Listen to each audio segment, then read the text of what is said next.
Suldaan Maxamed Muuse Cune Faarax Deer oo kamid ah salaadiinta gobolka Togdheer ayaa maanta shir jirayd oo uu ku qabtay gudaha magaalada Burco waxa uu kaga hadlay isla markaasna uu hambalyo ugu soo jeediyay madaxweynaha Soomaaliland go'aankii uu ka qaatay shaqaqadii ka dhacday deegaanka Balliga Diriye Guuleed ee madaxweynuhu ku laalay go'aankii ay soo saareen wasiirada loo xil saaray xalinta arrintaasi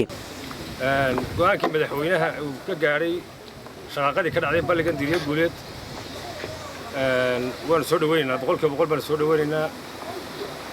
inkastoo ay ka wacnayd oo aan ka jeclaa madaxweynuhu inuu go'aan isagu qaato oo balliga ciddii lahayd u xukumo isagoo oo dhinacyo badan eegaya ama wax badan qiimaynaya Soomaalidu waxay ku mahmaahdaa waxay dhahdaan guddoon jilicsan iyo gar eexo iyo gacan gudho saddexdaa madax laguma noqdo Soomaalida saa ku mahmaahdaa madaxweynuhu inuu isagu go'aan qaato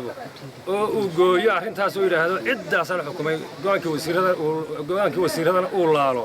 boqolkiiba boqol waa ku mahadsan waxay ka qurux badnayd inuu go'aan qaato sidoo kale Suldaan Maxamed Muuse Cune Faarax Deer waxa uu baaq u soo jeediyay golaha guurtida Soomaaliland in haddii loo xil saaro arrintan aanay ku xukumin cadaalad darrada ay ku xukumeen Muuse Biixi Cabdi gudoomiyaha xisbiga talada haya kulmiye waa sida hadalka u dhigay waxaana uu yiri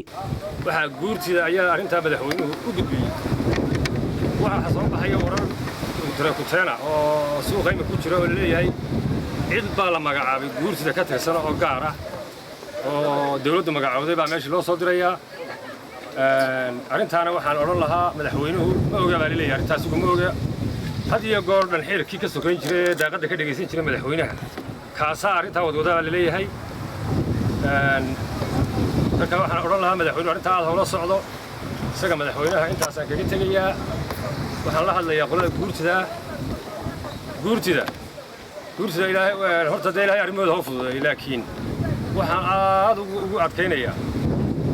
guurtida warqadda madaxweynuhu soo qoray ee hortaalla waa inay guurtidu u madax bannaanaataa oo iyagu ay guddi u saaraan labada qoloba dhex u ah nin waxaa la yidhi dhex ku dirta wuu ku dhaariyey iska ogaada go'aankii aa ku rideen Muuse Biixi oo kale ha ku ridina cid iskaga ridina guurtida saasaan odhan lahaa waa Khalid Bakeyle shabakadda caalamiga ee Ictiraaf News Burco.